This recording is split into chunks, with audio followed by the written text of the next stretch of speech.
If you hear any noise, it's just me and the boys. Hit me.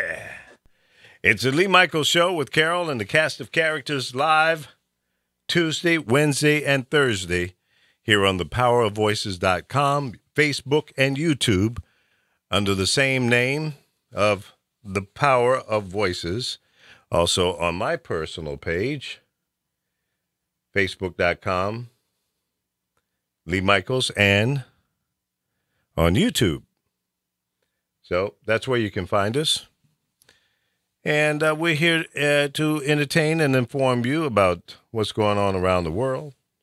Have a little fun. You know, a little bull jive from here and there and every now and again.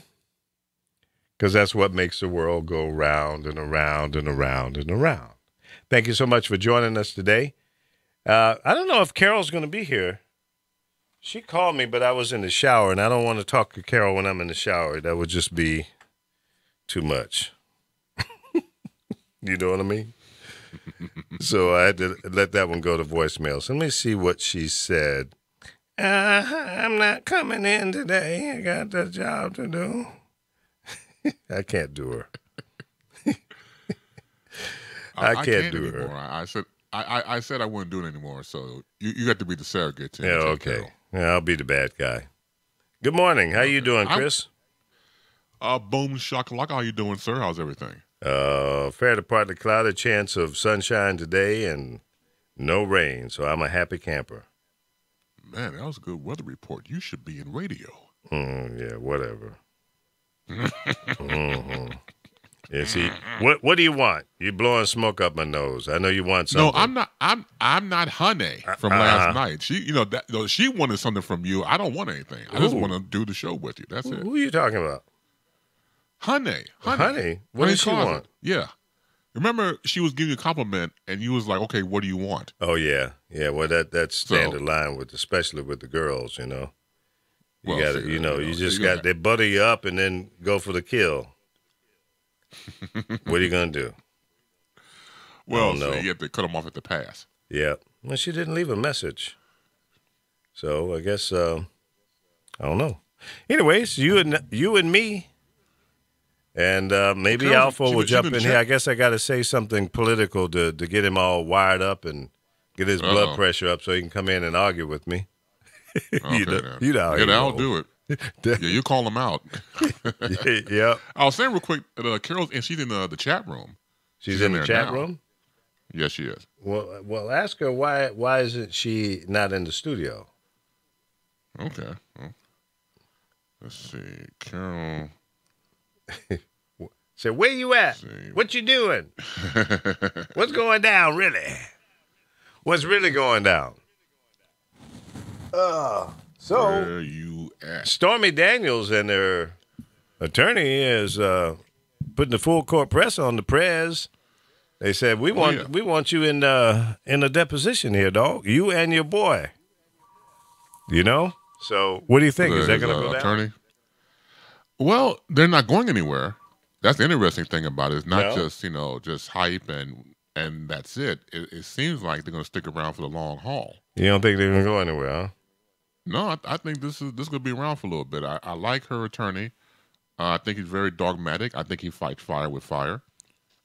He doesn't, kowtow to what they're doing. What's his name? Michael Aventetti. Yeah, is his name. I like him. He's like he's here for a full court press.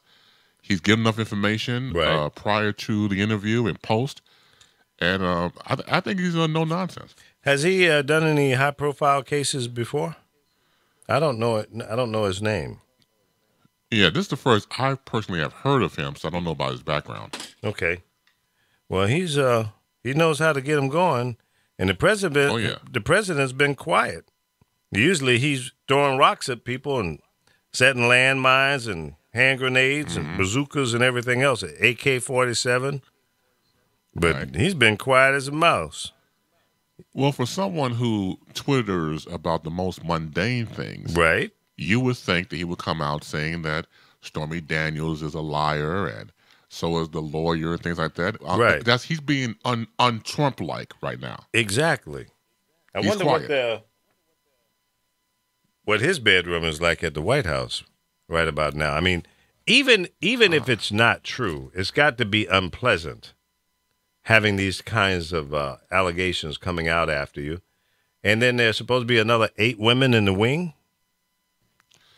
Yeah, that may be coming forth. Interviews, right? The interviews that Anderson Cooper did on CNN with Karen McDougal, the former Playboy model that we've seen now 60 Minutes with Stormy Daniels, right? They both mentioned about them, meaning Trump and Melania, having separate bedrooms. Well, that's what he said. They were there. So based on what he said, I guess that might be true. Seems to be the truth there. Yeah, I think it's probably true because he probably farts in his sleep and or snores. Ooh-wee. You know?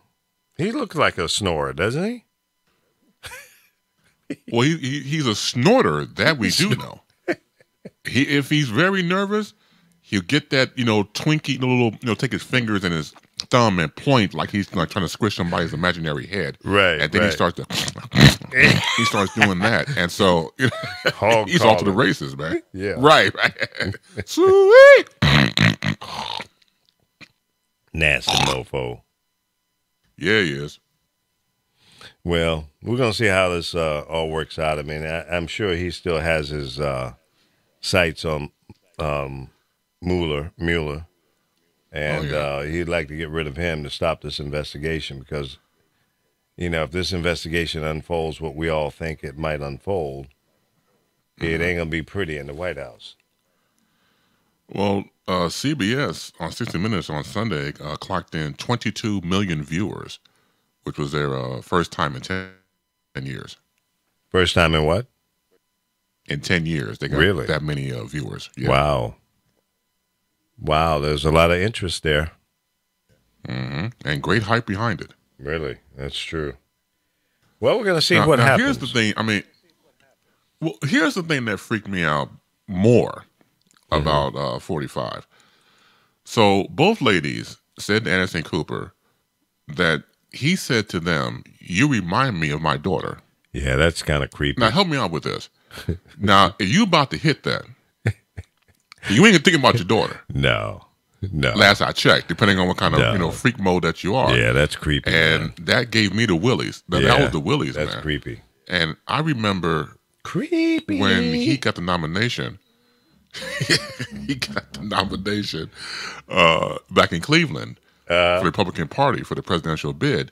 So after they get the nomination, you make your speech, and your family comes out to greet you on stage. Right. And so when Ivanka came over to him, he grabs her by the hips. That's and I'm creepy. like, oh, that's not a good look, creepy. man. Creepy. Yeah, so freaky, creepy. He might have a thing for his daughter. I hate to say that, man, but I mean, you have a daughter and grandchildren, and I have 2 daughters. Absolutely. I never grab them by the hips, man. That's disgusting. Never. Extra careful on those kind of things out of respect for myself and for my grandchildren or my daughter, for that matter. We got a couple phone calls already. Let's get to our first one. Right. Val, hold on a second. Oh, well, whoever that was, they hung up. Val, what's up? Hey, good morning, guys. I'm sorry I had to hang up. My grandmother called. Oh, that was you on the other line? Yeah. Oh, okay. I said he was putting me on hold and just leaving me there. But I had to call in. But Chris, shame on you. I never want anything from anyone. No. I didn't. No. Listen to me. I'm just joking with you. I know you're joking, but listen to me. I heard the show, and you was giving him compliments. And Lee, you said, "What do you want?" I'm always suspicious. Right. When somebody butters you up, you go, okay, they're going in for the kill. What is it really? So I never want anything. Well, that's nice. Well, it was like butter. Person. I can't believe it's butter. Yeah, right? She was slicking me up. Thanks for tuning in, Chris. I appreciate it very much.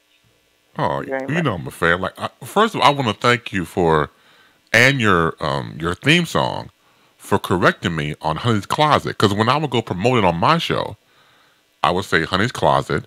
I said, wait a minute, I'm saying it all wrong. You got to say Honey's Closet. Clouds. Honey's clouds. Clouds it. Yeah. Honey. Honey's Right. clouds it. Honey clouds it. You're too funny, Bishop.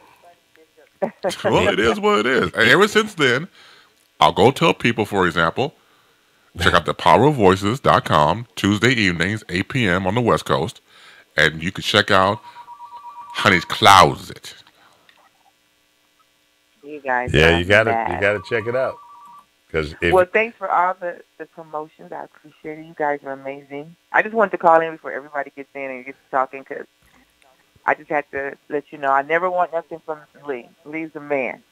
Oh, no, I understand that. But while you're on the horn real quick, Lee has to make a decision.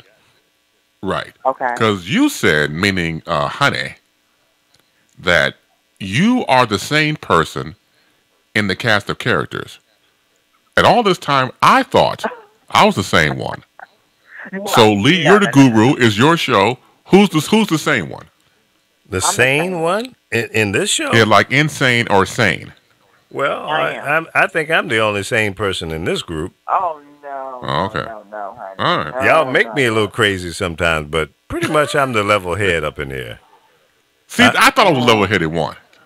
Who? No, I am. Me? No, y'all crazy. See there? No, y'all crazy. I'm the level-headed Forget one. about it. I'll take that title. No, but, I'm the only sane one in the house. The rest of y'all are basket case. No, that's right. I'm the same one. No, you're not. Okay. Well, you better be careful. Today is Wednesday. Uh-oh. What does that mean? That means that Gemini comes out and goes upside your head like the Gap Band. That's right. Don't get it twisted. Well, you guys have an amazing show. I got to get up and I'm going to carry my iPad while I'm walking and listening to you guys on my morning walk. Oh, you going for a walk? Okay. Yeah, I'm going for a walk. Are you still doing the Aunt Jemima thing on your forehead? It's not on there right now. Didn't you want some pancakes? Okay, good. Though? Didn't you want some pancakes? I'll take some pancakes now. Hook a brother up. I said that last night. I said, I'll take some pancakes. She said, I can hook something up right quick. But it never happened, so I think she was just blowing smoke as usual. As usual. As usual. Never. Yep. All right, well, see, that's why she was buttering me up earlier, because the butter and then the pancakes. That's right. Hey, girl gotta do what she gotta do. Right.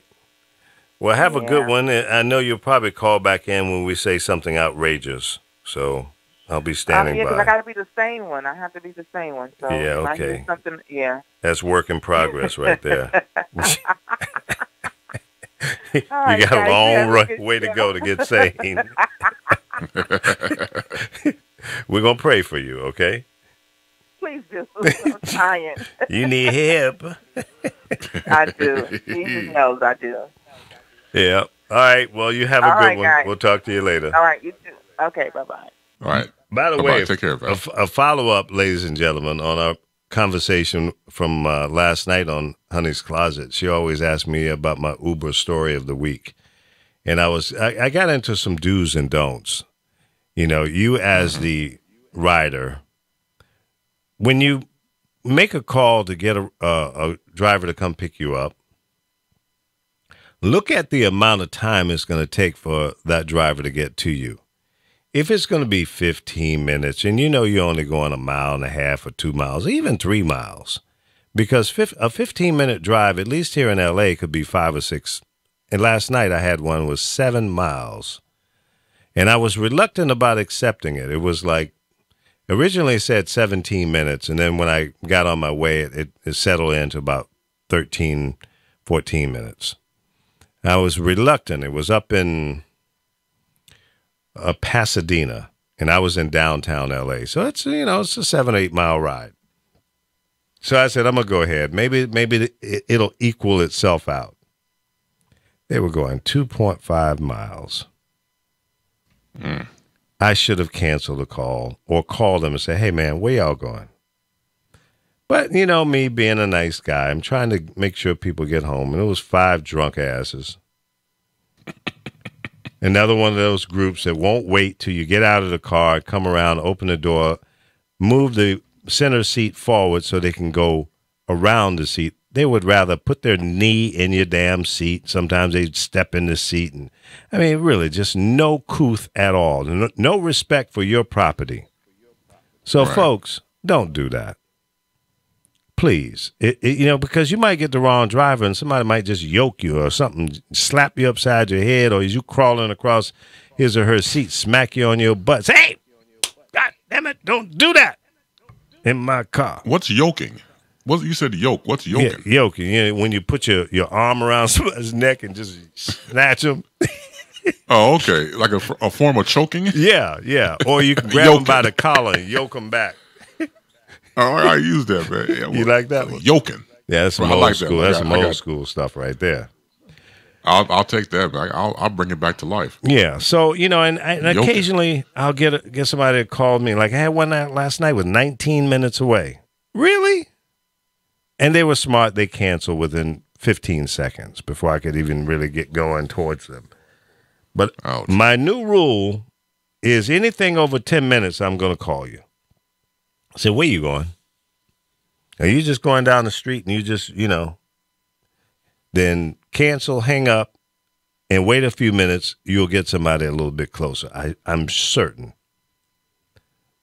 So be mindful of that and understand that the driver does not get 100% of what you pay. So if you make a call and the ride is, I just use $20. The driver may only get 60% of that.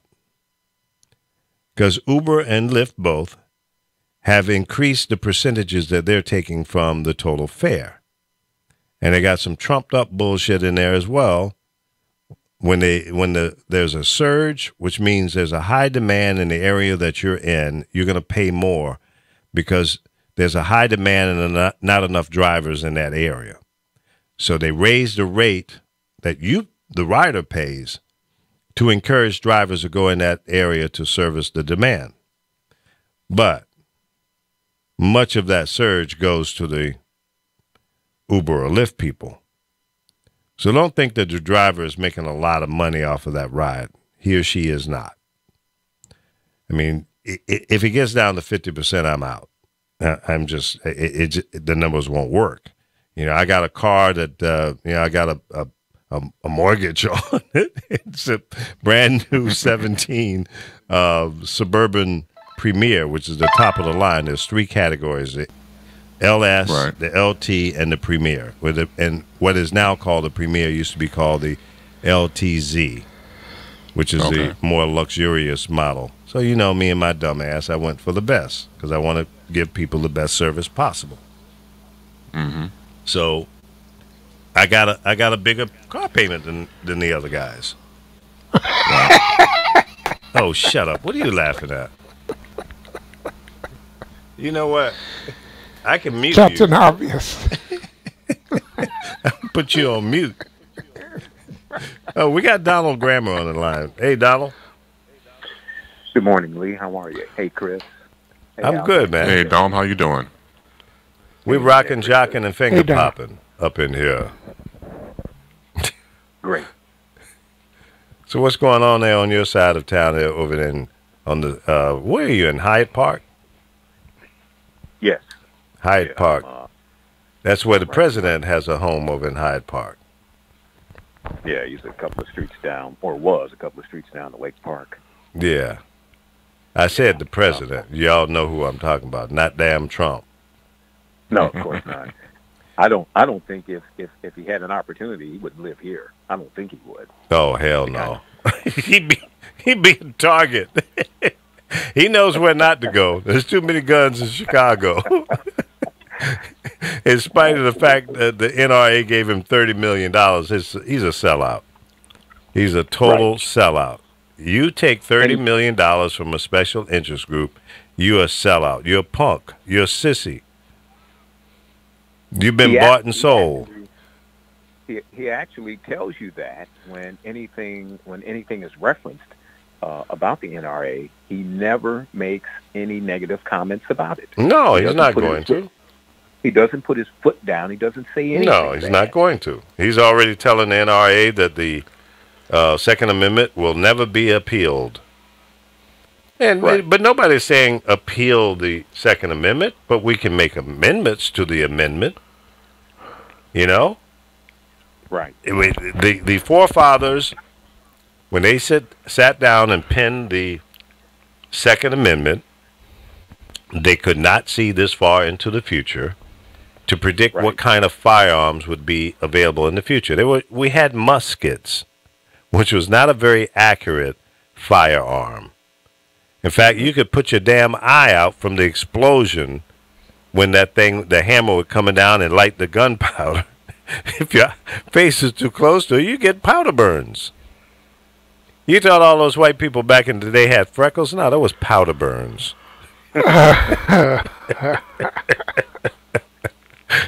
Powder burns from the musket.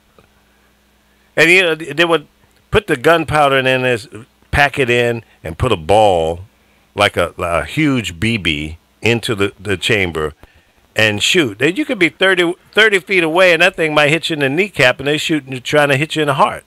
Because we're not that powerful, not very accurate. Mm-hmm.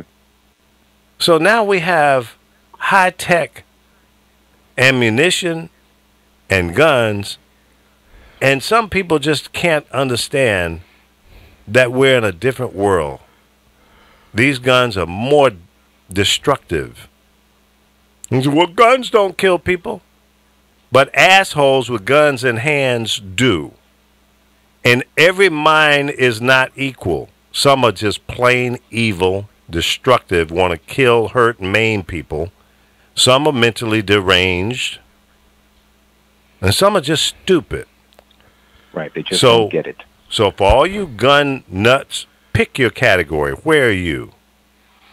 Yeah, there's some sane people out there with guns. My friend Andre Egliston, he's a hunter. He's got all kind of guns, shotguns and 30-30s and 22s and 69s. I don't know all that shit. But he's got all kind of guns. But he's not a crazy nut. He keeps his guns locked up in a gun safe. He must have 5 or 6 bow and arrow devices, slingshots, Jim Bowie knife. But he's a sensible person. So I'm not speaking to those people. I'm talking about the paranoid nut jobs that sit up all night with a shotgun in his lap as opposed to sleeping in a bed. He's in his lazy boy with a shotgun. And that's a nut. If you're that damn paranoid, you are either in the wrong neighborhood or you just straight up need some medical attention. And y'all know who these people are. You know who your dysfunctional family members are, your neighbors, your friends. You know who they are. They're as bad cops as far as I'm concerned. You need to turn them in. And I think, questionable gun owners need to have an annual mental checkup to make sure you're sane. And maybe some of your family members and neighbors need to be interviewed to find out if he's been talking some crazy crap. I can't stand these people around. I'm going to go down to the courthouse and shoot somebody up. Those kind of people don't need to have access to guns. They don't. Because invariably they come out and do some stupid shit, just like this kid down in Florida. He had given all kinds of signs, notifications of what he was going to do. Some people turned him in. The FBI dropped the ball. We have checkpoints in place, but they're not always carried out because he's just a little confused and just talking trash, watch one video game too many. That's a problem. But he owns a firearm. Yeah. But he owns a firearm. Right. How often do you think one should be evaluated if one owns a firearm? How often do you think one should be evaluated? If you got an AK-47 or any of those kind of semi or automatic guns, you need to be checked annually. Mm-hmm. You need to go through a recertification to make sure that you're qualified to own a firearm of that such. So, I mean, why not? What do you have to hide? What's the problem with that? What do you need that type of firearm for? You're going to go hunting? Really? A semi-automatic or automatic weapon you're going to go use to go hunting. What are you going to hunt? People. Not hogs, not deer, not orangutans, or people. How many times have you seen reports where some hunter was out in the woods and wiped out a herd of wild boar with a semi-automatic weapon? It doesn't happen because it's not the gun of choice for hunting. It just doesn't work that way. Who does that? Not even if you're going to go elephant hunting, which I think is deplorable. Rhino hunting, deplorable. Or any of the wild cats. Shouldn't be done. They were here before your monkey ass. So leave them alone. Leave them in the wild. Let them survive and thrive without your going out there killing them and making a rug out of them or hanging their heads up on the wall. Sorry, I'm not down with that. Just doesn't make sense to me. Why? Okay, it's a trophy. But some animals just should be left alone. Many of them are becoming extinct. Extinct, right. Why? Because we're killing them off. Now, I would like to take out some of them damn coyotes because they ate my dog. I don't have no love for coyotes, and I see them all the time when I'm out driving at night. And they're like, they go to UCLA. Many of them are enrolled at UCLA because I see them on the campus. They got to be students. They're hanging out on the campus. All up in Burbank. I see them up there a lot. I saw a coyote the other day in Culver City. The other night. They usually come out at night. And you know what? They look kind of skinny and malnourished. So if you got especially a small animal, a cat or a dog, small dog, don't let them out at night. And they're so bodacious now. If you're out walking your small animal, they will attack that animal on a leash. They don't give a damn. They're not afraid of you. They're going after your dog. So you got a little toy poodle or Shih Tzu or one of those little dogs. That's lunch. They'll grab him and run with him, snatch him out of your hand, and it's over. And if it's a pack of them, you ain't got a chance. Coyotes. They're some bad boys. They don't have people, I'm sure they do, to monitor stuff like that. Well, yeah, but here in California, you cannot hunt them. Now, where you live in Illinois, you can. You go get a license and you can hunt coyotes because they're a nuisance there, and that's where my dog was attacked and killed and shredded. We found parts of him on a golf course, maybe a quarter of a mile away from where they got him in the woods. My little Bentley. His name was Bentley, a little chocolate toy poodle. Love you, boy. Miss you. But, yeah, you can hunt them in Illinois. In some other states you can, but not here in California. California's got some tough rules, you know. Definitely where I'm living, you don't have to worry about that. Well, yeah, well, maybe up there where you live, but down in Crete, which is south of where you live, that's where they got my dog. Oh, wow. Yeah. And there's herds of them out there. The cops said, hey, look, you know, they're a nuisance and they're always grabbing somebody's pet and, you know, just go get your license and you can shoot as many of them as you want. And in fact, if you shoot one and you don't have a license, we're going to look the other way. So that's how bad they are down there. But go ahead and get a license because you might get one of these crazy hardcore game wardens on you. You know, but we don't care. That's what the cops said. Just as long as you don't shoot nobody, in the process, you cool. Go out there, pick them up, and put them in the garbage can, and move on down the road. That's crazy. But anyway, we have rules and regulations. Many of them are not enforced. There's rules and regulations on gun ownership pretty much in every state. And people have found ways to work around so they can buy and sell guns the way they want, illegally. But they found loopholes in the system.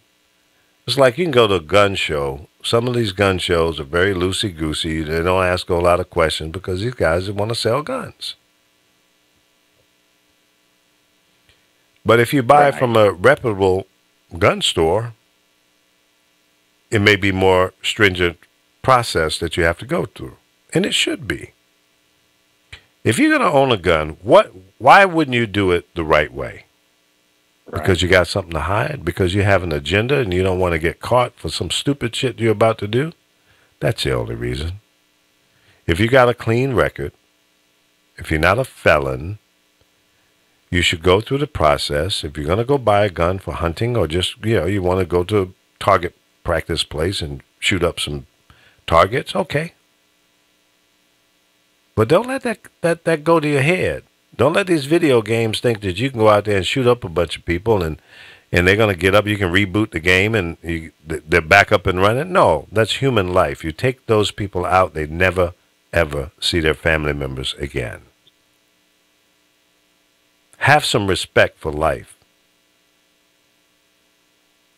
Others and your own. Because, it ain't a happy ending. At the end of the day, you're either going to end up in a nut house for the rest of your life, where they put a lot of these people, or you're going to be locked up for the rest of your life. And if you're in the wrong state, you might go to the chair, the gas chamber, or whatever they use. Mm-hmm. Maybe a firing squad. Well, you think that would deter people from being violent? I think if the consequences were more profound, yes. If you knew that if you done something you had no business doing and you had the opportunity to walk away and you chose to do that and you knew that, it would cost you your very life, absolutely. You think more about what you're doing before you carry that out. Yes. Well, they used to hang people. They used to shoot them in front of a firing squad. They had the guillotine at one time. And people still committed crimes. But I'm sure that has happened, but I don't think the numbers were as great as they are.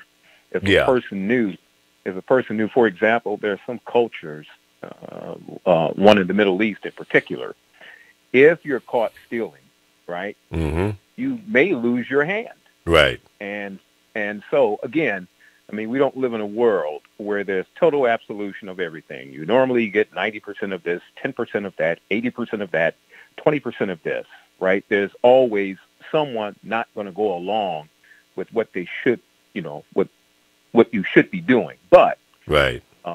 The numbers wouldn't be as much as they are of those that are going to do wrong and know that, so what? I might spend the rest of my life in jail, but I'm still alive.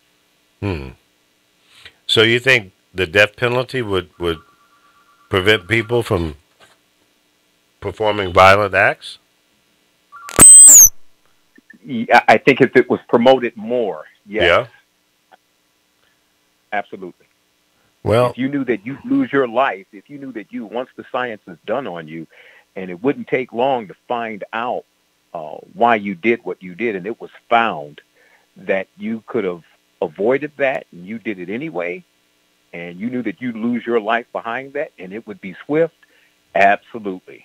You think twice about it. What do you think about that, Chris? I think he's right. I think that when you look at a stronger deterrent, but you do have the people say, well, it ain't going to happen to me. But if you know someone, and say, for example, just going all over, let's see, to go to another one-dimensional, that they broadcast these things, people losing body parts, I think you will see a straight going down of thievery and percentage-wise. Now, in the state of Florida, they will take you out, right? Or is that one of the states that you get life. Well, I think they'll kill you in Florida. No. I think they carry the death penalty. Yeah. Alpha, what are your thoughts on this? Is the death penalty a deterrent to violent crimes? No. See, let me put it like this. He wants to punish violent crime offenders with the death penalty. Here recently he was talking about the drugs. Kingpins. Now, how about the death penalty for this? Conspiring against America. Right. Conspiring against the FBI, the CIA, our intelligence community. Right. How about all of the things that this orange sucker bus has done? What was that, a sucker the bus? White folks, what? Sucker bus, yes. That's okay.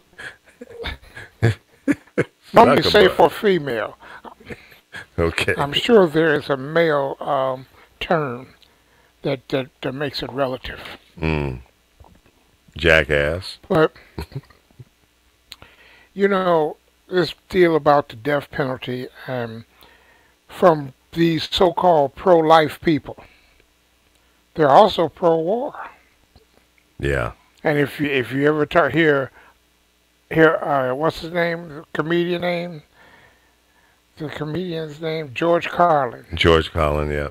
No longer with us. Yeah, he spoke. He's got a 9-minute video on YouTube about pro-life. They don't want to feed them. They don't want to do a damn thing for them. Now, one of the signs that was at the march was a take on Matthew, whatever the hell he is, Matthew 2.57834. I think that's the passage.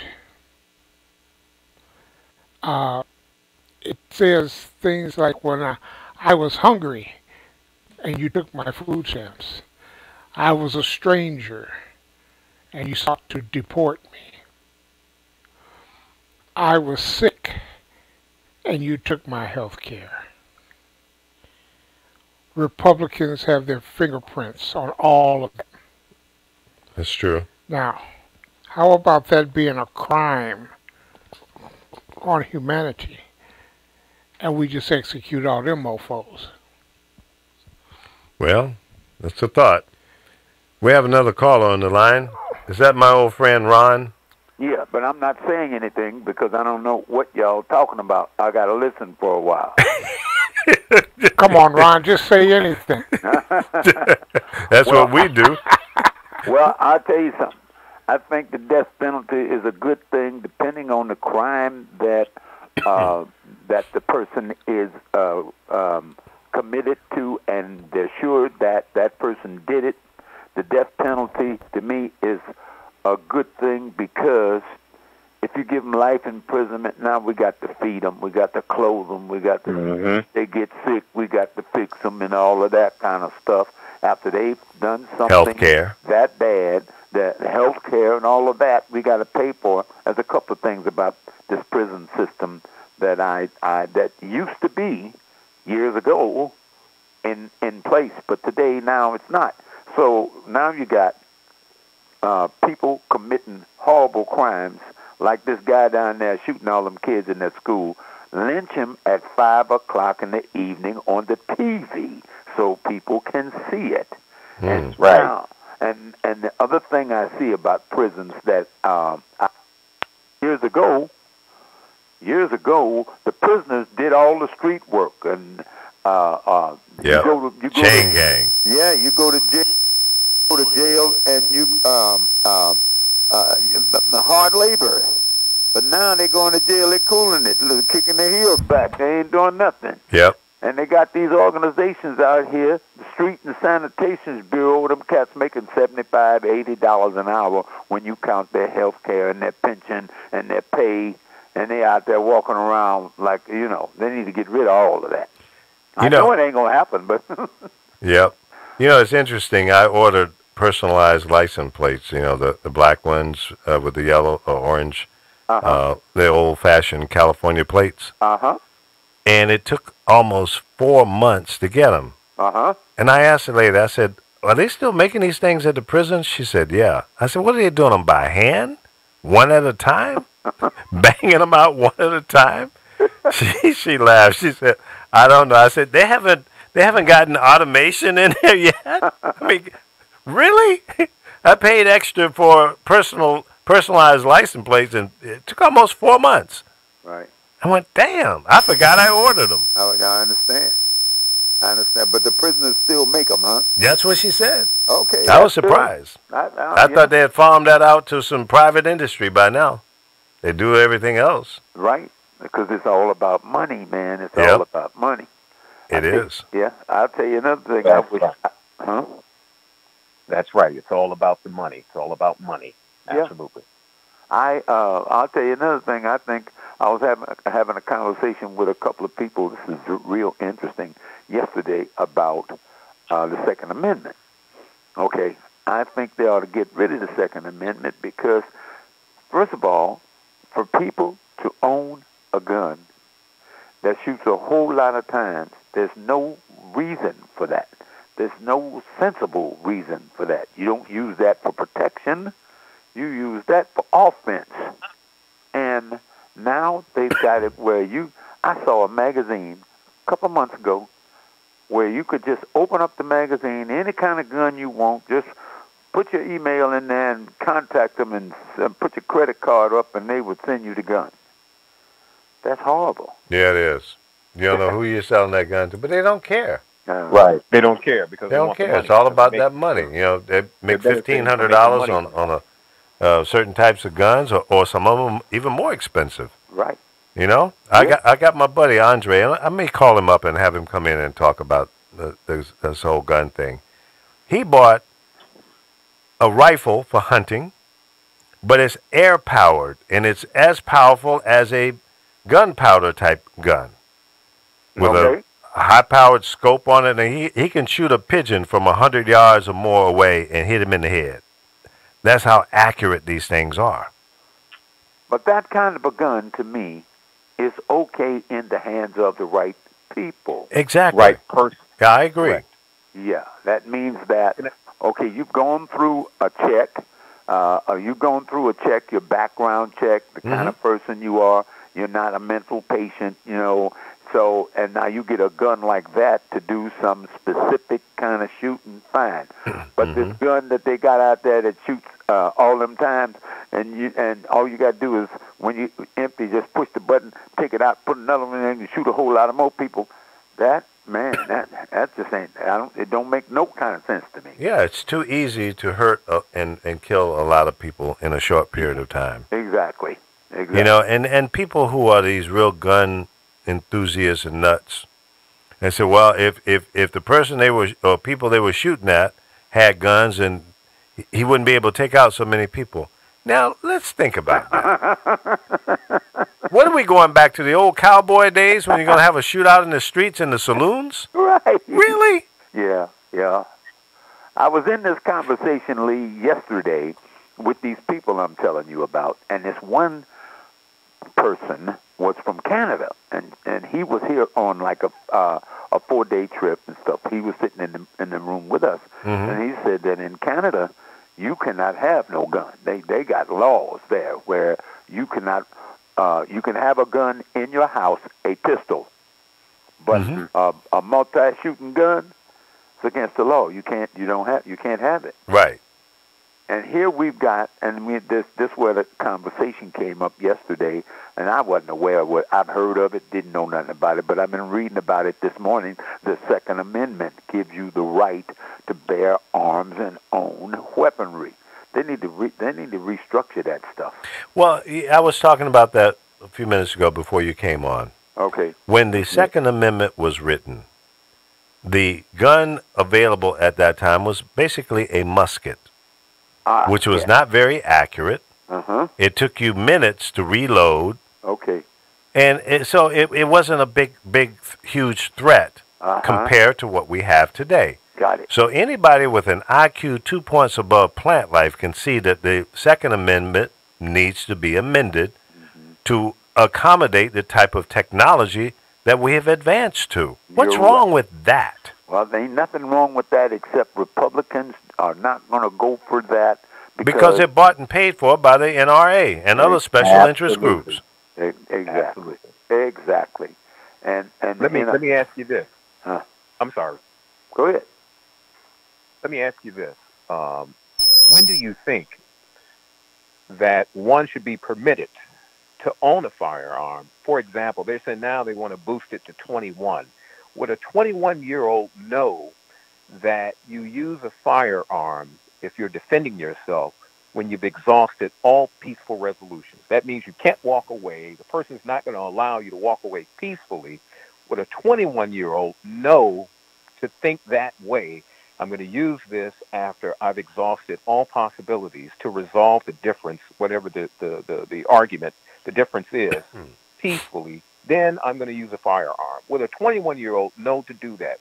Would a 21-year-old know to think that way? I don't think so. I don't think so. But here's what I think. Some, but not all. I think what they're doing with this 21 thing is this. In my humble opinion, I think it should be 31, but that ain't going to never pass. So they're saying 21 really to keep firearms out of the hands of teenagers who ain't going to make good decisions no matter what. Some maybe if you got 10, one will make a good decision and 9 ain't going to make the good decision. So that's where I think that 21 comes in at, is that we're considered grown people at 21. So, okay, now you pass a examination that you're not a criminal, that you don't have a record, that you're not a mental patient, and you're 21. Okay, now now we can give you the gun. And I think they go for the 21, like I said before, because it should be 31, but they'll never get to that. No, and this kid down in Florida, what was he, 18, 19 years old? Yeah. In the state of Florida, you can buy a semi-automatic weapon at that age, and you're cool. It ought to be against the law. And you have to be 21, what is it, to buy a pistol? Yeah, yeah. Well, is that asinine, upside down, backwards, stupid, or what? Come on. What was the logic behind it? I want to talk to the lawmakers that came up with that bonehead idea. You got to be 21 to buy a pistol, but you can buy a AR-15 at 18. But the people, Lee, who are making these rules don't even want none of the rules. Well, that's true. That's true. So they're going through the motions, making up rules that they really don't want to make. But they, like I said before, it should be 31, but now they're making it 21. I agree, because not even every 21-year-old is mature at that point, especially guys. I know some real immature 21-year-olds, some 22-year-olds that don't make sense. Lee Michaels, I grew up in Chicago. You know where I grew up. Sure. Now, I know this. When this started about 1982, when they came into the neighborhoods, Cabrini Greens, Robert Taylor, all them projects with all them people in them, and dropping them dump truck loads of drugs, and then all of a sudden here are kids walking around at 15, 16 years old with guns in their pocket. Scary thought. Huh? That's a scary thought. That's why. But it really happened. It's really happened, and they've been killing each other over there for the last 20 years because they don't know what to do. They don't know. True. They don't know right from wrong. Yep. Because the focus is not on right or wrong; it's on survival, and they've come up with all these divisions between the different sides of town and different neighborhoods. So that's called divide and conquer. Right. Now, Ron, you're from Chicago. Right. You are a real estate investor here in the state of California. You have 4,000 properties. I got to embellish it a little bit, make it sound real huge. Okay. Now, in your hometown, there are neighborhoods that look like Beirut right now. There are blocks of houses, or blocks with no houses on them, or one or two.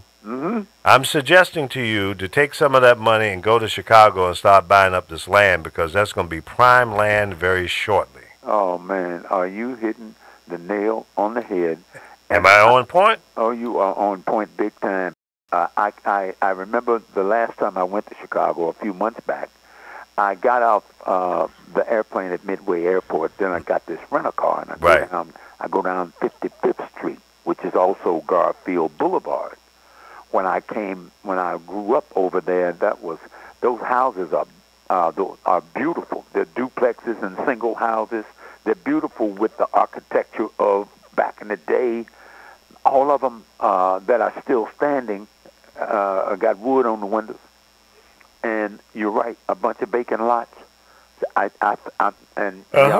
gonna think I'm crazy, but I think there's a plan here. They're cleaning out that area because as I grew up, that was all black neighborhood. That's right. Now they're cleaning it out, and you watch 10 years from now, it's gonna be white folks like a big dog. Yeah, because the commute from from those neighborhoods into the Loop, where most people work, is a lot shorter than them coming from the suburbs. And they're getting burnt out on the suburbs now. You're right. With gas prices as high as they are, the automobiles are costing like crazy. And the people are looking for a shorter commute. And the trains are going to be improved. They're going to be better security on the trains. And these neighborhoods that are now abandoned and look like a bomb dropped in them will be prime property. Yes. And a condominium going to cost you $400,000 minimum. Yeah, but you're gonna be 15 minutes from downtown. That's right. You got those universities down in that area. And it's gonna flip. It's gonna change. I see it coming. Yeah, and and to go to show you're right. Now let's go to the Loop. Go to the Loop and go to the north side where the white folks is. That's right. Ain't nothing wrong over there. Not much at all. Ain't nothing wrong over there. Okay. That's right. That south side and that west side where them blues singers down Lake Street and all that, they done tore all that up. That's right. Right. So that's, it's coming, and it's happening all over the country, in Detroit, Cleveland, St. Louis. I mean, it's happening everywhere. In the metropolitan cities. That's right. Everywhere. I had a passenger in the car the other day, and she was from D.C., and she said, "When was the last time you were there?" I said, "I moved out in 2008. And she said, "Well, it's changed a lot since then." I said, "So you're telling me that belt right around the White House and everything that looks really nice, when you go a little further into the hood?" She goes, "Oh no, it's a lot different now." And I said, "Wow, I have to go back and see the transformation." I can imagine. And over there by the Howard Theater, you remember? Oh, of course, yeah. Over there, okay, which is predominantly a black neighborhood. That's right. Tearing that up, buddy. Southeast. Yes. Yep, where the radio station I worked for when I was working for was all mic, but it became Radio 1 at 4th and H. Okay. It was a trailer and a old brick building where Kathy Hughes had her first radio station, WOL, and then she bought a second one, which became Magic 102. Okay. And, it was an okay neighborhood, but it was beginning to look run down. Yeah. And I bet that area is probably prime property. I'm sure it is. And where I stayed was at 8th and Maryland, and it was $200,000-$300,000 for those old brownstones or row houses. Those are $1 million now. Yep. It's $1 million, and you got to be making a lot of money. Already got you some money before you can live there. That's right. You got a lot of government employees that are making decent money, and they can afford that. A house that would cost $250,000 in a suburb in Chicago, for example, in D.C., in Maryland, that same house would be $600,000 to $800,000, and that was back in 2006, 2007, 2008. Okay. And I'm going, damn, this doesn't make sense, but it supports the fact that the income with all those government jobs supports the possibility of getting those kind of prices. Correct, and plus the population. It's a world-class city. People go there from all over the world. International, yep, that's true. That's so true. And not only that, but you are not allowing a certain element to be in those areas, because if you're not making that kind of money, if you're not pulling down that kind of money, you can't live there. You won't be there. You're right. It keeps you out. You're absolutely right. I'm living proof. And Lee tells you I own 4,000 properties. I do own some properties, but the most important thing I'm trying to get across here is I live in a house that I bought the house in 1980 with 1,400 square feet. I rebuilt the house and added on to the house. So I had it cost me about $550,000. This is unbelievable. It cost me $550,000. The market value of this house today is $3 million. Mm-hmm. Wow. That is outrageous. Where are you going to get a house like that? You got to put $2.5 million down, then you still going to have a note of $5,000 a month. I know, it's nuts. It's crazy. It is, man. It is. Yeah, but here's the problem. Here's the biggest problem for us here is that in Los Angeles County, there's 11 million people. They expect in another 10 to 15 years another 11 million, and they're coming from all over the world. That's true. And they're coming here with money in hand. Exactly. The Asians are coming in here they're not poor, broke, and lonely. Okay, the Russians that are basically taking over South Florida along the Atlantic Ocean with all the condos. Yes. And where Trump has 2 or 3 towers down there, those lousy ass towers that poor workmanship on them. The Russians are moving into those places, buying 2, 3, 4 of them at a time. At a time. Yeah. Okay. Yeah. Telling you what I know, because I lived there and I was in the market looking for a place to live, to buy something down there, and that's what I was running into. I understand what you're saying, man. And they're racist as all get up. Oh.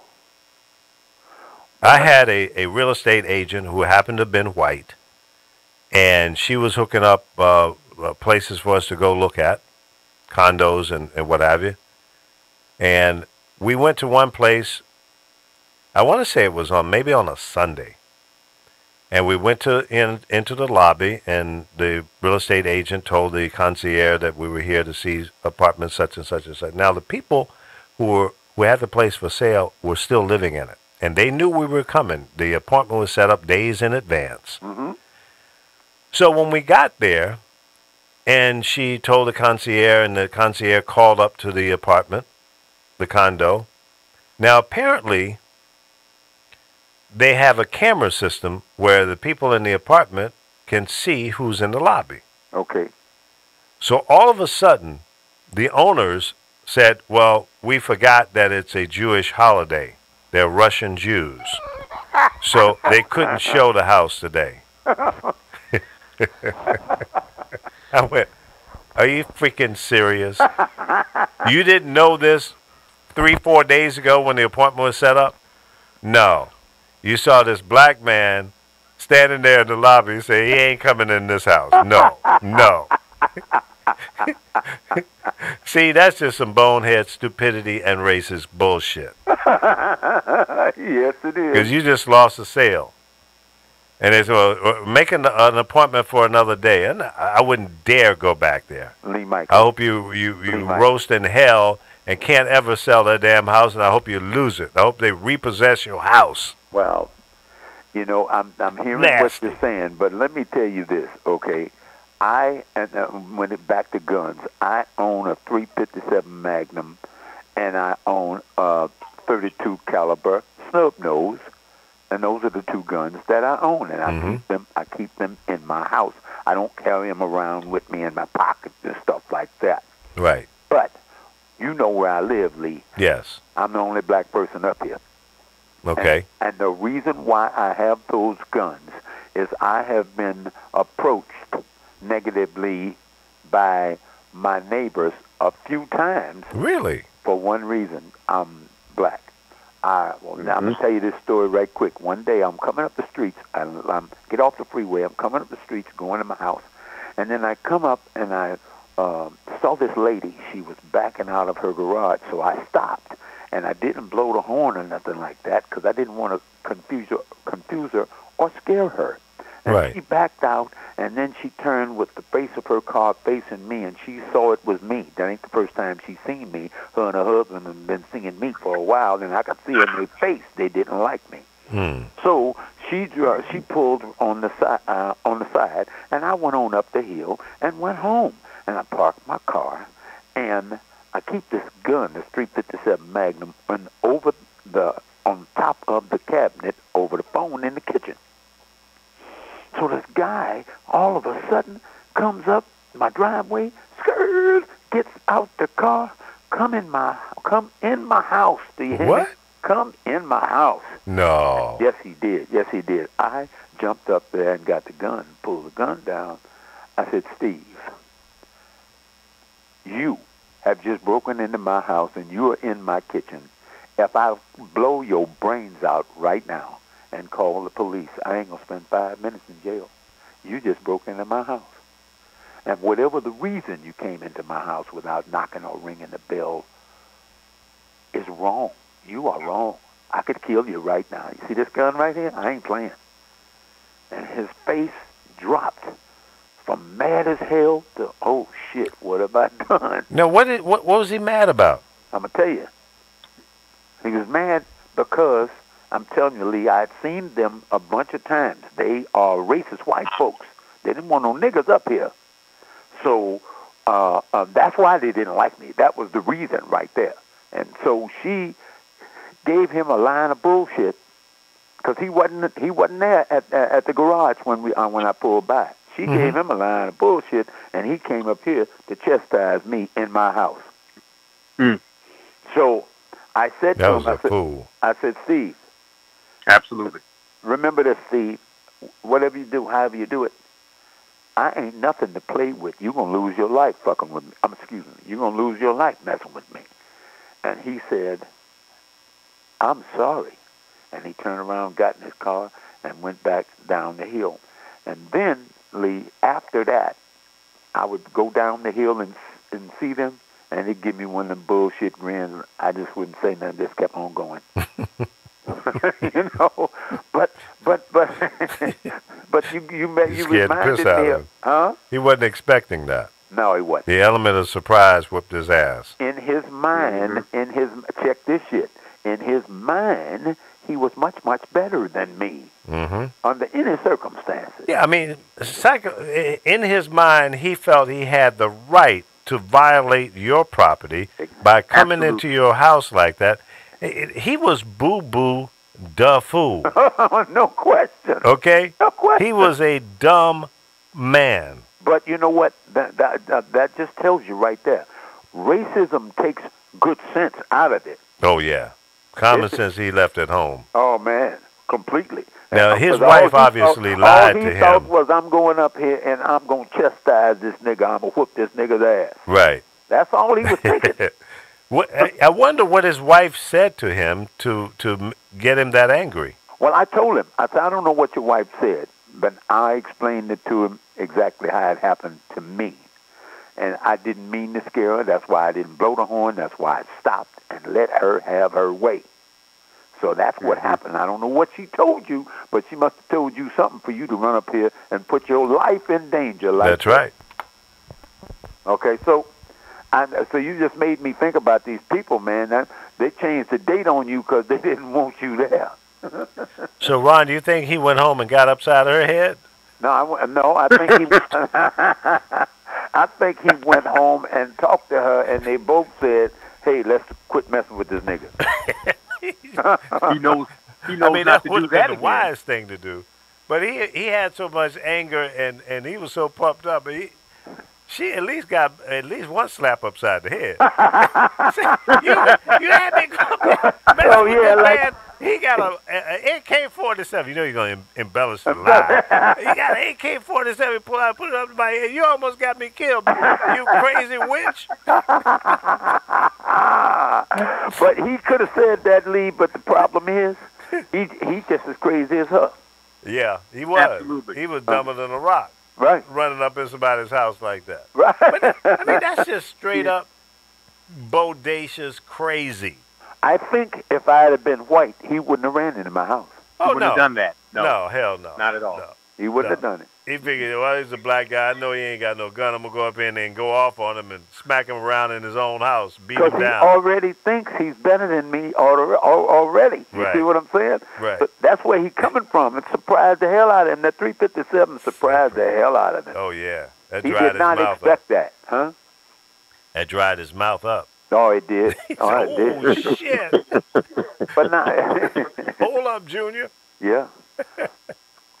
But I'm going to tell you this, then I'm going to get off this subject. I looked at my deed on my house that was originally built in 1958. And on the deed, paragraph 4 says, this house is for white Caucasians only. No. This house shall not be sold, rented, leased, or occupied by a Negro or minority. That's the paragraph. Wow. That's paragraph 4. I framed it and hung it up in the family room.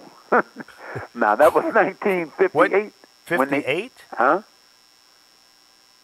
1958? It was 1958 that what the original deed was done on the house. Wow. Now you got to remember now, the 1968 was when the real estate laws were changed in this country. Right. Where all before that, you could not buy property if it was on the lease that you was black and you, or Negro. We was Negroes then, and you couldn't buy the property. You couldn't buy it. It was the law. You couldn't lease it, rent it, occupy it in no shape, form, or fashion. Exactly. Now, I mean, that's right there in the paragraph. President Johnson changed that. Yeah. Yeah, So we were talking about these old Jim Crow laws and antiquated laws, and some of them are still on the books in some of these states. Yeah. Some ridiculous stuff. So, you know, they're not enforced necessarily, but they're there. Oh, they're there. Yes. You know? It's amazing, man. Why wouldn't some of these legislators go through these old laws and just delete them from the books? Because it gives the opportunity for one of these nutball whack job attorneys and or judges to enforce something that's it's a law. Okay, why don't they change it? Because most of them people up there changing the laws. Somebody told me, I think it was you, Lee, or someone told me how many judges that Trump is putting in office while he's there. These the conservative judges they're putting in, and you know that's a federal job or for life. A state. For life. Yes, but it's a state, it's federal or state job. So, in other words, they don't work for a private organization. They work for the country. You know. That's right. Either federal or state government. Exactly. Yep, it's dangerous. And that's why I've been saying to people, you cannot think that it's a good idea for one party, whether it's the Republicans or Democrats, to control every branch of our government. Right. Because they can run amok, do whatever they want to do, and it may not be in your best interest. Right. Now, that being said, right now, our Supreme Court is heavily Republican controlled. No question. The House, the Senate, and the presidency. So every branch of government in this country is controlled by one party. Right. And there are many of the members in the House and the Senate, and certainly our president is a Looney Tune. Mm-hmm. And then some of the judges have a conservative agenda that does not reflect the majority of the people in this country. Exactly. The majority of the people in this country are not Republicans. No, you're right. But how in the hell do they control every damn thing? Here's how they control it, Lee Michaels. Watch this. Now, you know as good as I do. I use this example all the time. You know as good as I do, probably better than me. When you first got in radio, the rules of radio and television and cable in America was 80% of those facilities had to be owned by American entrepreneurs because they were giving information to the Americans. Yeah, local ownership. Right. Now, Ronald Reagan changed the rule where 80% can be owned by corporations. So now look, Rupert Murdoch lives in London. He's from Australia, and he's got 96 facilities in this country, radio and television. Okay, 3 companies own 80% of the radio stations and the television stations. So the problem with that is the information you're getting is already programmed before they put it on the TV. Absolutely. You remember back in the day they used to have O and O stations and O and A stations. So in other words, CBS owned a station in New York, owned a station in Philadelphia, one in Chicago. Right. But those were O and O stations. Now you go owned and operated. Yep. Now you go to Memphis, Tennessee, New Orleans, Jackson, Mississippi, and that station that runs the CBS programming is an O and A station, owned and associated. It was owned by entrepreneurs. Right. An affiliate. Exactly. Right. Exactly. So that's gone now. Yep. The control of our media is controlled by conservative organizations. No question. You know, whether it's iHeartMedia, CBS is basically gone, and even some of the non-white-owned stations operate like conservatives. And they're kind of forced to do so in order to exist. In order to get the advertising dollars, you got to kiss the ass of the conservative-owned advertising agencies. I hear you. Okay? So you got to listen. If you're a black radio television owner, if your sales manager, national sales manager, local sales manager, and half of your sales staff is not white, you're not going to be able to get the advertising dollars because the representation, if you had all black staff going in representing your organization, you may not be able to get those same kind of relationships. Right. Now, that to me is deplorable, sick, twisted, and demented to think that people of color are not qualified, have the knowledge and the ability to go in and negotiate a sales contract as good as a white person. Because the white person won't accept the black person like they would a white person. And it's based on those relationships because they live in the same neighborhood. They go to the same synagogues and churches, and they hang out in the same bars and all that. So that is a real problem still today, now. That's why Kathy Hughes has a lot of white folks working for her. That is so true. And it's supposed to be, what is it, TV1 or Radio 1 is supposed to be black. Yep. Programming is black, but those people that work there, them sales managers and general managers, I said to myself a few years back, why don't you hire some black guys? You just said why. That is the reason. Yes. I've sat in these corporate meetings and had these kind of open discussions as to why and why not. And it's heartbreaking to me because I know qualified African Americans that are smart and know how to sell and go in and get the dollars and put together great sales presentations and all of that. Good black general managers. I know people.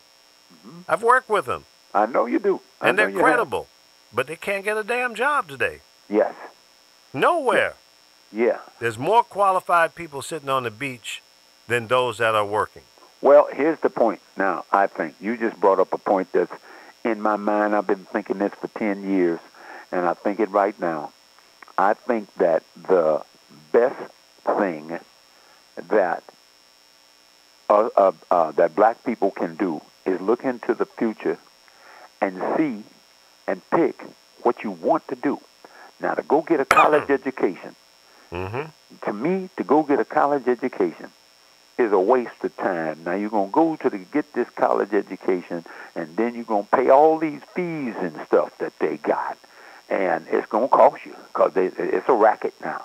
And so now you come out, you got this degree, and you're going out here looking for a job, and first they're going to hire the white folks, then next they're going to hire the Mexicans, and then next they're going to hire the Asians, and by the time they get to you, they ain't got no jobs left. Yep. So I think, honest to God, Lee, all of y'all, I am not kidding, I think that the future for black people over the next 25 years is entrepreneurialism. Now, well, I think you're right. If you don't own something, you can't control anything. Right. Now, the point is that you can get a degree. I'm not against degrees. But get a degree in something that you're going to do and that you can control, and then it's worth having. But to have a degree and you can't find a job is a waste of time. I agree. Now, Ron, I've always respected you when you were in the music business, running major corporations and promotional departments. I've admired you close up and from a distance. I thought you were the best dressing record promotion guy in the country, number one. Thank you. You carried yourself professionally. You were smart with your money, the monies that you made from Warner Brothers and all of the other companies, Polygram, that you worked for. You didn't go out and party like it's 1999 and blow it all. You put it into real estate. Now, that's smart. Well, okay. It was a necessity to me, Lee, because I always looked at those jobs. I've had some nice ones. Yeah, you have. But I've always looked at them as part-time jobs. I knew when I worked for Warner Brothers and I'm senior vice president of the black music department, the only thing that I owned was Ron. I didn't even own the phone I was talking on. And I knew that when them white folks, them Jews, had enough of me, they was going to get rid of my ass. Yep. And how did I know it? I'd seen them doing it to other people. That's why I started investing in real estate and learning about real estate and learning about the value and all of that, so that when I lost them jobs, which now I ain't got none, I can still exist, because that's why I'm telling you a little earlier, I think the future for us to teach our young people, give them some entrepreneurial skills. That's what's going to save their life. That's right. And if you can muster up some money to buy some land or a building and rent it out or whatever, do that also. Well, you can, Lee. Yeah. You can. Now watch this. You can, because when you work in your life, you're working in your life, you're going to make money. It is the whole deal with the money is, and I'm teaching my daughters this, and they sometimes don't want to hear me, but I'm slapping them in the face with it. They'll listen. They'll come around. Trust me. You got to know what to do with the money before you get the money. True. If you don't, when you get the money, by the time you figure out what to do, you're going to be done blew the money. Yeah. 80% of people who win the lottery are broke in 5 years. 80%. Yeah. Now, and the reason is that they spend it like it's not going to end. And they spend it like it's not going to end, but they also don't have no money skills. Right. You see what I mean? And if they go out and get a financial, advisor, they're going to rip them off in many cases, because they find that they're stupid and don't know what they're doing, and they're going to make more money than you. Like Bill Cosby told Oprah Winfrey, and Bill Cosby, he told Oprah Winfrey, you sit down with your accountants every 30 days, and any check that's up over $10,000, make sure your signature is on it. That's right. He did, and all this stuff he's going through is because him and his friend in Saudi Arabia, and he has another friend in Nigeria. The three of them was trying to buy NBC. Right. So they're gonna destroy this brother. You know what I mean? Yeah. How dare you? All right. You want to buy a major, media operation like that. Exactly. Yep. And I don't care how you look at it, he's worth $600 million, so he must have done something right. Yeah. See? So you gotta, so I think it's important, now watch this. I think it's important for us as black men and women to make sure that we teach the young people this kind of stuff every time we get a chance.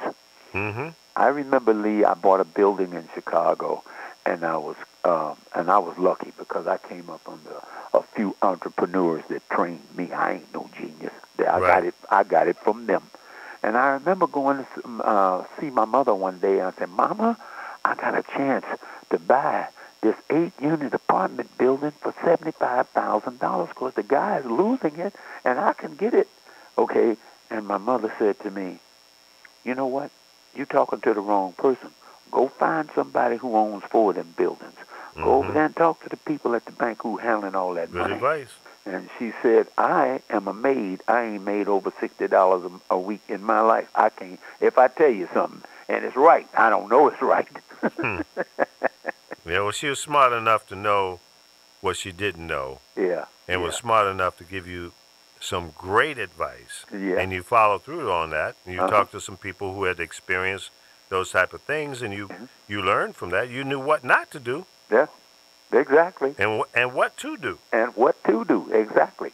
So every time we get a chance, I think we should step up and get in behind to show these people, these young people. They need the vision. You know what I mean? Mm-hmm. Now let me tell you what we're doing, Mr. Secretary of the California Red Tails. I just hooked this up. Just talked to the guy this morning. Okay. June the 23rd, 2018, we're going to have a day at the Riverside Airport. Riverside, okay. Yeah, right down now. Not too far from the Riverside Airport is a predominantly African-American neighborhood. The high school there is predominantly African-American. So we're going to have African-American Day from 10 o'clock in the morning to 3 o'clock in the afternoon for these young people. We're putting together flyers now to go to the high school, pass them out in the neighborhood, to pass them out. We want kids from 17 to 22 to come and go in the conference room of the airport, because in there now is going to be Gene Fussell. You know Gene Fussell. Yeah. With that big twin. Yep. Okay. There's going to be Mark Stores, who is, now all these people are not just names. These people got some heavy qualifications behind them. Absolutely. Okay. Like Mark Stores is a private, he's an instrument-rated pilot. He's a CFI, Certified Flight Instructor, and he flies for the California Highway Patrol. That's his job. Yeah, he's the real deal. Now we've got Cedric Crawford, who is ATC. He works for the ATC. And then we got Otto Hooks, who is a AMP, Airframe and Power Technician, and works for United Airlines. Okay, and then we've got, I ain't going to waste your time, name all these guys, but they got that kind of, 10 of them. They got all these kind of qualifications. Right. Now, what's happening is we're asking these kids to come to this meeting, talk to the guys. It ain't going to be formal with no whole lot of speeches. We're going to be hanging out, talking, and bring your a notepad and a pen so you can write down this information that you need to introduce aviation to these black people. To these young black people. Brilliant idea. Love it. The reason why we don't have that many people in aviation is because black people across the country are not exposed to it at a young age. That's true. I know this, Ron. And you know I once owned a yacht. I remember. And if I had been introduced to aviation at the time that I bought that yacht, and I paid about $350,000 for it, I would have bought a plane. Okay. There's no question in my mind. And I had this conversation with Tom Joyner. Okay. And he said, Lee, man, I like that yacht idea. He said, but I'm more into airplanes. I said, airplane? Who the hell wants an airplane, man? Get yourself a damn boat and be cool out there on the water, right? Yeah. Tom bought a damn jet. I know he did.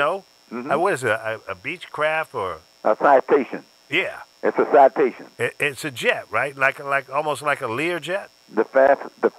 It's faster than a Learjet. It's the fastest private jet in existence. Right.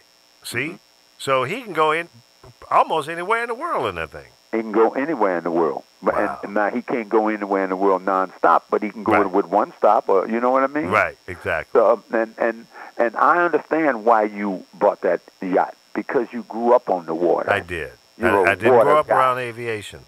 I used to see the planes flying over my head, but I said, yeah, okay, well, that's crazy. That's cool. Yeah. But I was around boats. Right. I went fishing every day and crabbing. Right. That's what I was exposed to. Right. I always wanted to have my own boat. And so I bought it.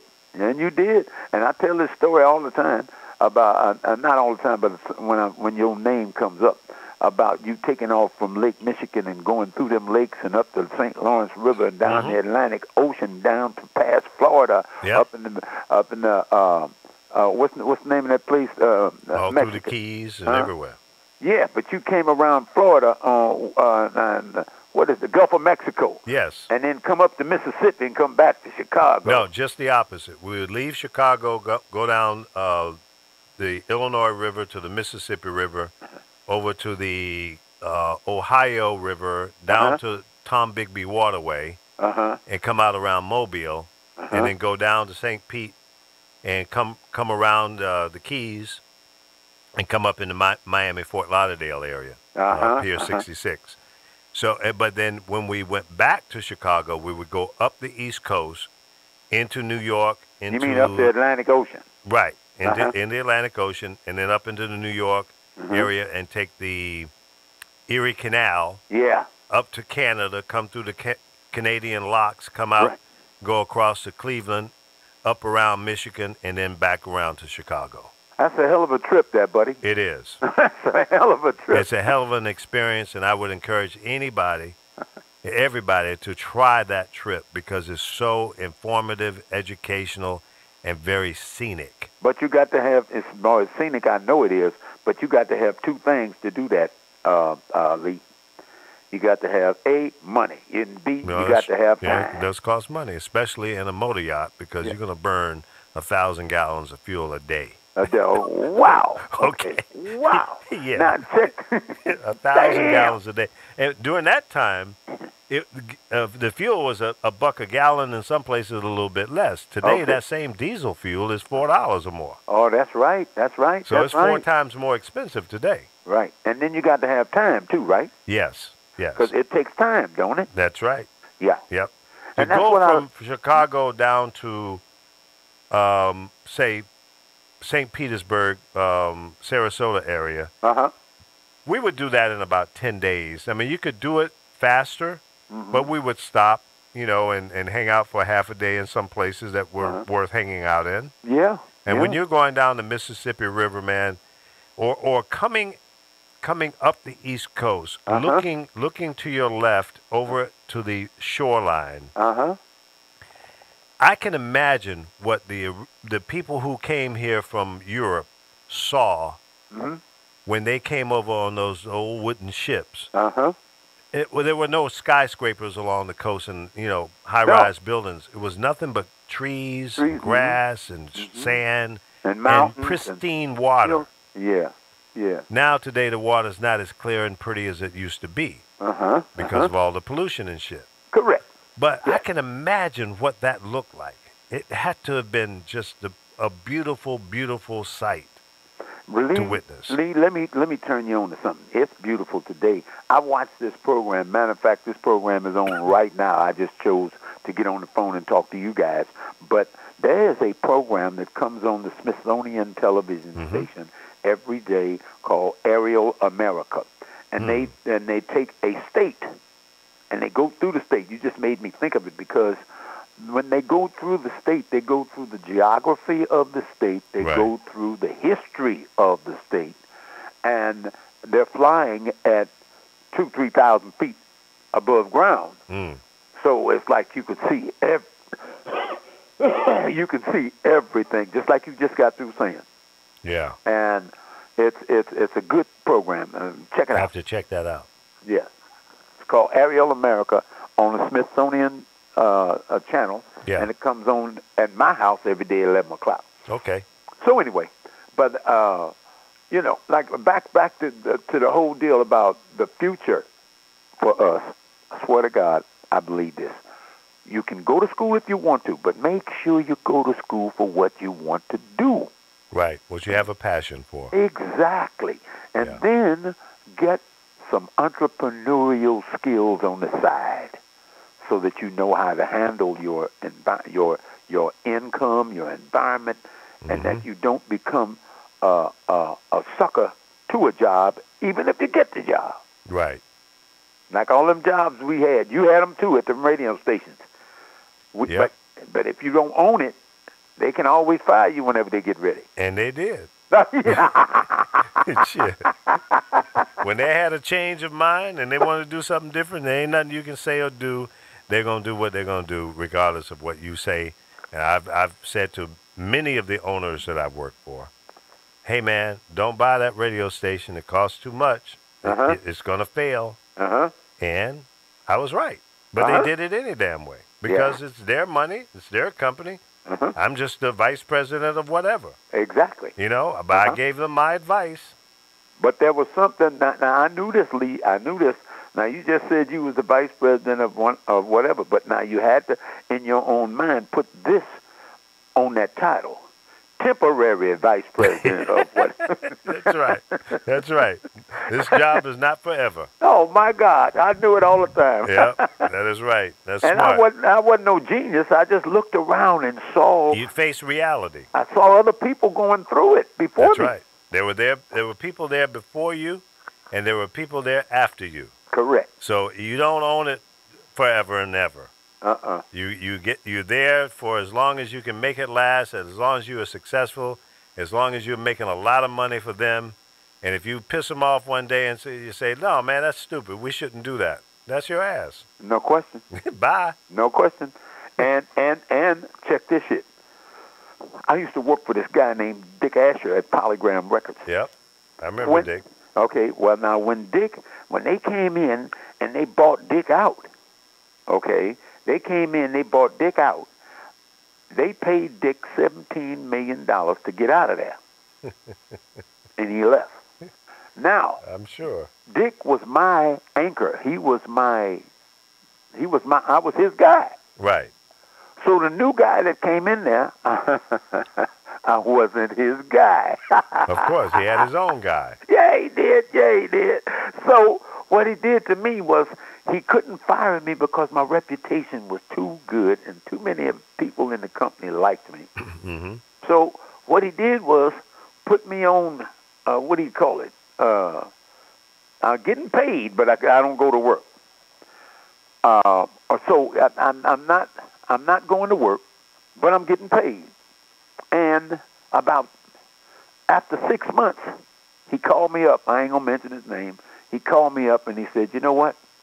This department is not working right." I said, "I know, because ain't nobody running it." Dumbass. He says, "I got a guy that I want to run this. I want to pay you for the rest of the year, and that'll end up your contract. And then you can go your way, I'll go my way." Well, at that point, because the contract would be up at the end of that year, I couldn't say no. Right. You know what I mean? So he paid me for the rest of the year on the salary that I was making. Wow.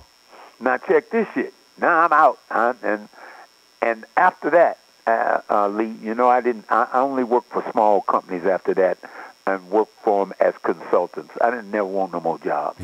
Yeah, I did the same thing. Okay. I just got tired of that grind, that day-to-day nonsense, that corporate bullshit. And the more you preach to them and give them advice based on your experience, based on what you know will work, and they just don't want to listen. No. They didn't want to listen to me, whether I was right or wrong or indifferent. It didn't matter. Right. They paid Dick Asher $17 million to get the hell out of there, and they didn't want to give me that. I'm making $290 a year, which is supposed to be good money and all that shit. But for what I was doing for that company, they should have at least given me $500,000. Oh, at least. You see? And then another $500,000, $1 million in bonuses. Exactly. Because the kind of money that you were generating in that department was $1 gazillion back in those days. Man, trust. I'm sorry, I don't mean to intercede. Why not? But Lee, I'm going to do it right now. Okay. Lee, Sarah Ann says, please check your phone like right now. Sarah Ann said that? Yes, she did. That's my baby girl. So it must be an emergency. Yeah, it must be something good she here. Yeah, no, it's probably she it's said, going to cost me some money. She wants. She's trying to get the poppy right now. She's trying to get your attention, brother. Oh, yeah, right.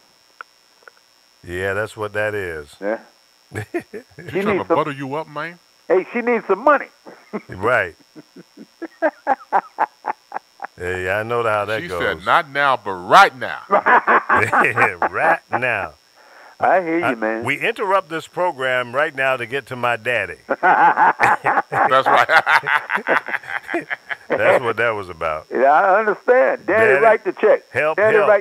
Huh? Help, Daddy, help. Lord have mercy. You know I go through that all the time, Lee Michaels. I know you do. And you got a melted or soft heart. Yeah. Those girls can get anything they want from you. I know, man. At any given time, at 2:00 in the morning, or 9:00 in the morning, 5:00 in the afternoon, those girls call you up and say, "Daddy, look, I need this, I need that, and I don't know how to do that." And you say, "Okay, baby, let's talk about it."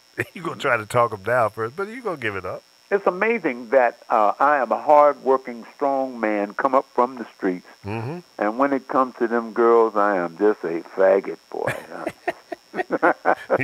You turn like Jello. Oh, man. Well, I mean, I understand. That's I can't help it. Especially with the girls. I mean, I'm the same with my boys, but, yeah, you know, the girls, they know how to get you. Yes, they do. Yes, they Now, I believe I would be different intentionally if they were boys, because I would want them to be, you know, different. Exactly. You know, exactly. And be out there and, put your own belt on. Don't let nobody else put your belt on. That's right. But with these girls, oh, boy, I can't help it. Yeah, you got to protect them, you know. Yeah. I do. I'm that way with all my kids. My oldest boy, he's still a knucklehead. Won't return phone calls and shit, but, you know, that's all right.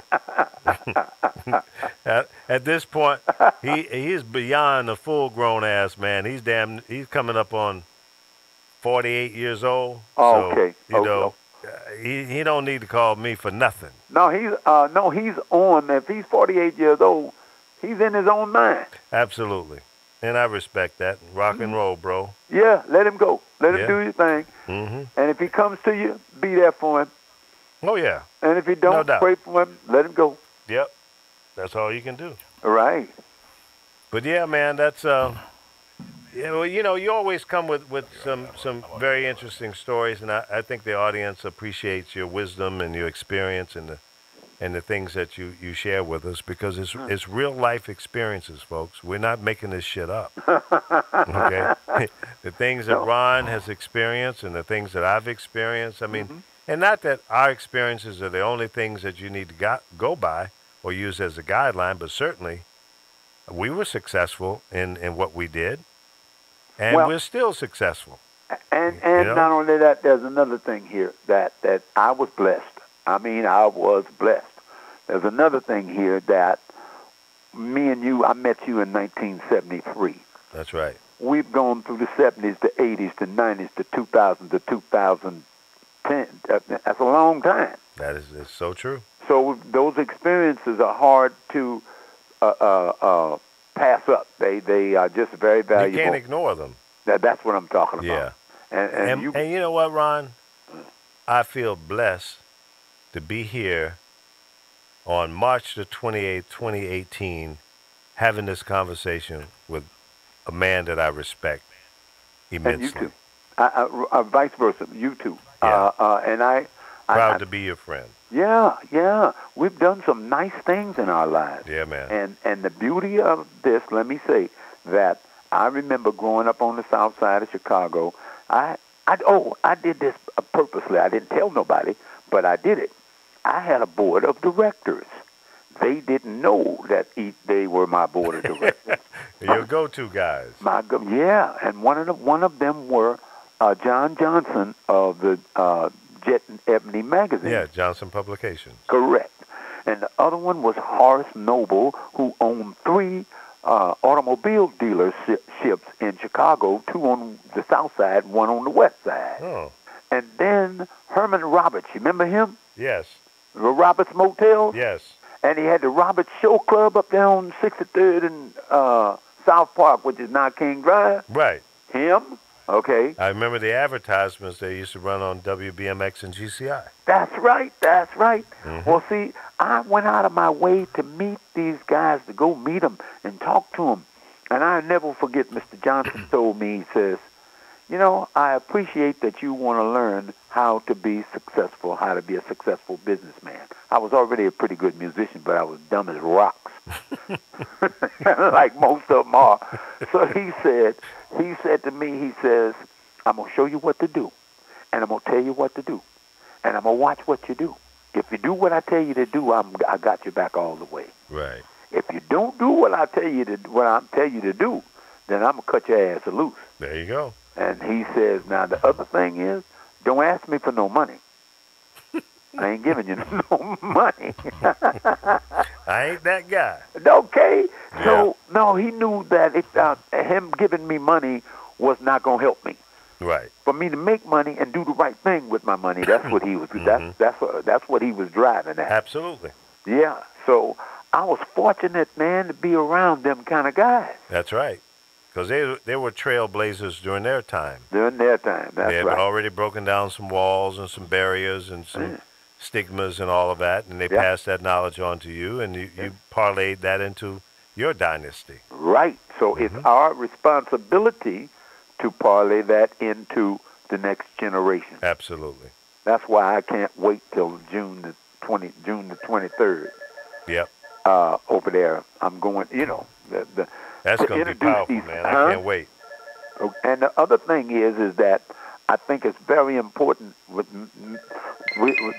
They got to be 17 to 22. Good age. Yep. Because that's the age that you're coming into adulthood and jobs and stuff like that. And then now the secret to life is to be able to look in front of you and say, I want to do this. And you got time to do it. By the time you're 30, 32 years old, you kicking some ass. You better be. Right. Hey, I'm sorry. Hey, Ron. Yeah. Did you mention about the Roberts Motel? Yeah. Oh, man. I used to get the 4-hour specials back in the day. Man. That was all right there, especially a struggling college student like myself. Now, the question to you, Chris Bass, is did you get the 24-hour deal, or were you going for the 2 or 3 hour deal? No, not 2 or 3, 4 hours. 4 hours. 4 hours. Yeah, man. That's right. 4 hours. 4 hours for $20. That's right. And hey, dig this shit. Dig this. They had a mirror on the ceiling, and then they did. And then they had the TV with that special channel on it. Oh that special channel, right? Man, I would throw some pumps for about an hour and get 3 hours sleep. Well, I would pump 3 hours and get 1 hour sleep. Y'all bad boys. I know the hotel, the motel. I passed by it 1,000 times, but I never utilized the facility. Well, it was more than one, Lee. Right. Well, it was one in the 60s, right? Yeah, one on 39th in Michigan. Yeah. And then maybe there that's was the one up. one on 63rd and King Drive, which is South Park King Drive. Right. There was one on 81st and Stony Island. What's this guy's name? That just talked to me. What's your name? Chris. Oh, Chris. Hey, Chris. Yeah. Do you remember these places? Of course I do. I would frequent them all the time. Me too. It was fun up in there, buddy. Yes, sir. And check this out. That one on go ahead. The one on Stony Island. I remember this like it was yesterday. There was a place like that out in the suburbs. I think it was called Sybaris. I don't know. I never got out there. I was right there on. Yeah, you didn't have to go out there. No. Well, anyway, Sybaris is out there like in Northbrook somewhere. Yeah, out that way. Oak Brook, Northbrook, Dallas Grove, out that way. Well, I remember, Lee, you lived Northbrook, wasn't it, out there? No, I was in Oak Brook, Darien, and Bolingbrook and Naperville. Bolingbrook. I remember you had a nice house out there in Bolingbrook. Yeah. And see, that area, to me, I grew up on the south side of Chicago, so the south side and the west side were my neighborhoods. Right. Where you was out there, and you were probably one of the first ones going out there. Yeah, I was one of the early adopters. Yeah. But anyway, back to the Roberts Motel. From Thursday evening at 5 o'clock till Sunday at 8 o'clock, you had to get in the parking lot and wait your turn. It had A backup? No, I didn't get that. I didn't get that far. I did. Damn. That's amazing. Yep, that was a lot of fun, boy. Yeah, that's right. It was a lot of fun, especially when you go check in, and the person that checked you in gave you a nickname. Well, so the guy checked me and was like, "Oh, what's up, young blood? You're back, huh?" You were just here 5 hours ago. Yeah, well, it's fun. You're back, aren't you? Oh, man. I mean, you go in there and you take your bag with you with your little booze. And well, there you go, right. Take your booze with you, you know what I mean?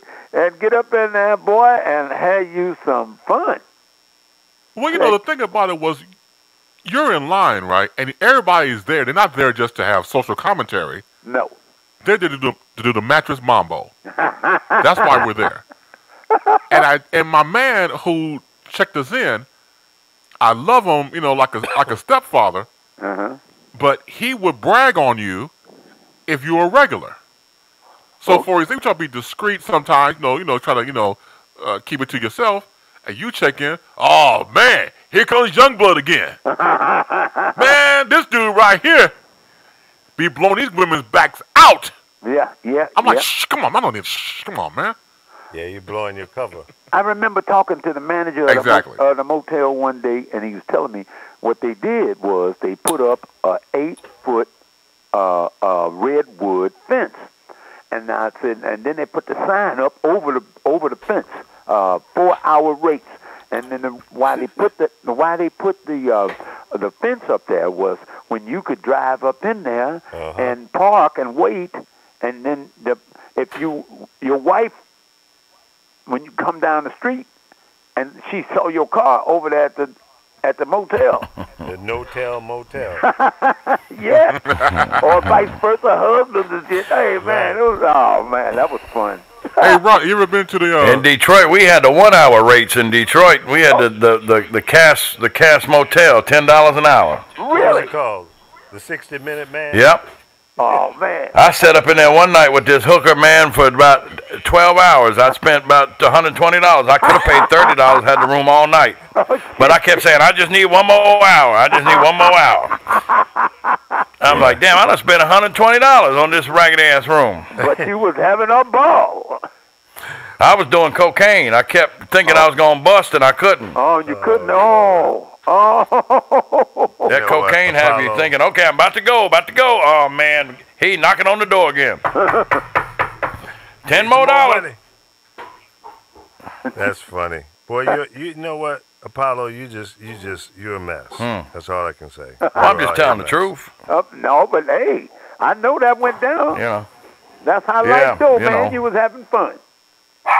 And you know what? That was them hotels. Even if you didn't have a girl, you could go rent a room, just stand with the door open, one walk by in 5 or 10 minutes. All you do is lean in the door and smoke a cigarette and wait for one. Hey, girl. What you doing? Oh, come here, girl. Come on, make this money. Oh, God. Oh, Ron, you were saying, have you been to the, back in the day, the Zanzibar? Of course. There you go. The Zanzibar Hotel? Good stuff, man. There was 3 of them. Zanzibar, my friend Ray McCoy owned them. One was on Stony Island. You remember up there, check this shit, 94th and Stony Island, there was a Zanzibar. And then on South Chicago, 61st and South Chicago was a Zanzibar. And then on 47th and Drexel was a Zanzibar. Those 3 hotels was owned by Ray McCoy, my friend Ray McCoy. His daughter is Lisa Ray McCoy. I remember that. That is so right, that's right. You remember Zanzibar was a gay club in New York. Oh, no. This wasn't no gay club. This was a flip it upside down club. This was the original hotel. You know, flip it up, rub it down. Oh no. Slap it up, flip it, rub it down. Stuff. That was that's right. That's right. Like that. You didn't slap her with your tongue, no. Not in them kind of hotel. No.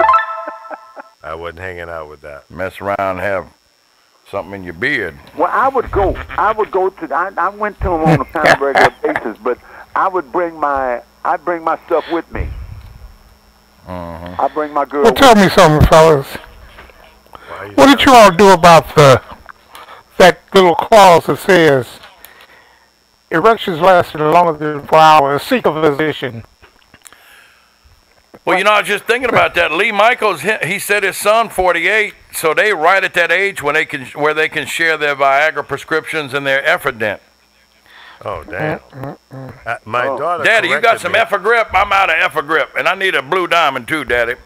My daughter corrected me on my son's age, my oldest boy.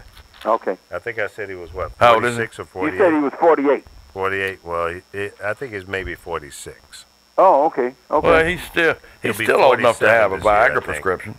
But see, Sarah's so busy worrying about being older because she's younger than he is. So just chill, baby. It's okay. Both of y'all are old. Yeah. How many kids you got, Lee? About 8? 3. Oh, well, 2 boys that you and a know girl. of. That's it. Well, I got 3. They didn't. I got 3 They didn't have Maury back then. Yeah, I know. Yeah, Lee. DNA would have broke your ass back in the day, Lee. You wouldn't have had no yacht, that's for damn sure. No, I was more careful. Mm-hmm. I hear you. No, that's all I got. 3. Did y'all talk about Cameron Paul dying today? I forgot to call in. No, we didn't. I'm glad you reminded me of that. Who? Yeah. Cameron Paul. He was an East Coast remixer and DJ from San Francisco. Really? He had a label called Mix It. Okay. Chris probably remembers him. He died? He was he had battled cancer and he passed away yesterday. Oh. Mm-hmm. Oh, man. Cameron Paul. Okay. He was a I bad hate boy. to hear stuff like that. Yeah. We all got to go. I started dying November the 11th, 1970. That's the day I started dying. Really? That's the day you were born. Mm-hmm. Right. Mm-hmm. November the 11th, 1970? 11/11/70. Well, you was born on my birthday because my birthday is 11/11/39. Oh, you a Scorpio? 100%. I know your mouth looked like a honey bun wrapper most of your life then. Goodbye, Apollo. Yeah. I'll talk to y'all later. Bye. It's about that time to say goodbye to all of you characters. Okay, thank you. All right, buddy, I'll talk to you later, Ron. See, Ron hangs up quick, fast, and in a rush. He don't waste no time waiting for the soundtrack or nothing. He's out. Well, listen, folks, thank you. It's been another great show. Thank you for being a part of it. We'll be back tomorrow for one more time. We'll see you then at 10 a.m. Pacific time here on thepowerofvoices.com. Check out the website. Go to the website and look at the other great shows that we have up there. See you then. Be careful, be good, be kind. If you see somebody that needs some help, give them some help, okay? Because you never know, one day you may need help. God bless.